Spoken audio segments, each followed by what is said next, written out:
कक्षा 9 का एक नया चैप्टर चतुर्भुज आज अपन स्टार्ट करेंगे। चतुर्भुज क्या है?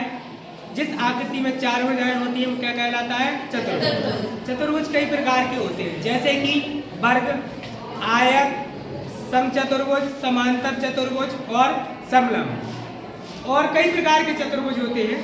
ठीक है, तो चतुर्भुजों में जैसे ये वर्ग है, सबसे पहली आकृति है वर्ग। वर्ग क्या कहलाता है? जिस चतुर्भुज में चार भुजाएं होती है। अब चार भुजाएं तो समचतुर्भुज में भी होती है, लेकिन वर्ग और समचतुर्भुज में क्या अंतर होता है? समचतुर्भुज वर्ग की भी चारों भुजाएं बराबर होती है और समचतुर्भुज की भी चारों भुजाएं कैसी होती है?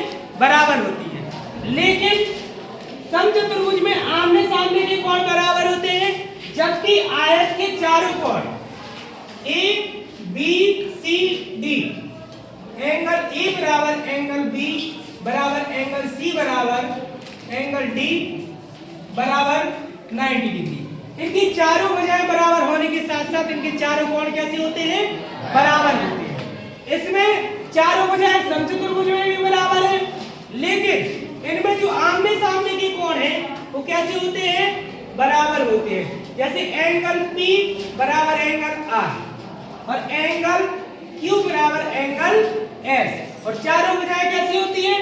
बराबर होती हैं। अब होती है आपकी आकृति आयत। क्या होती है? आयत। आयत एक ऐसी आकृति होती है जिसमें चारों कोण, जैसे अपन ने एक आयत बनाया जिसका नाम है E F G H, इनमें आमने सामने की भुजाएं, ये भुजा इसके बराबर और ये भुजा इसके बराबर। आमने सामने की भुजाएं कैसी होती है? बराबर। E F बराबर G H और E H बराबर F G। क्या है? F G। और इनमें चारों कोण कैसे होते हैं? बराबर होते हैं, 90 डिग्री के होते हैं। ठीक है, उसके बाद नेक्स्ट आकृति आती है आपकी कौन सी? समांतर चतुर्भुज। समचतुर्भुज और समांतर चतुर्भुज में यही अंतर है कि समांतर चतुर्भुज की चारों भुजाएं बराबर होती हैं और इनके आमने सामने के कोण कैसे होते हैं? बराबर। जबकि समांतर चतुर्भुज में आमने सामने की भुजाएं भी बराबर होती हैं और इनके आमने सामने के कोण भी कैसे होते हैं? बराबर होते हैं।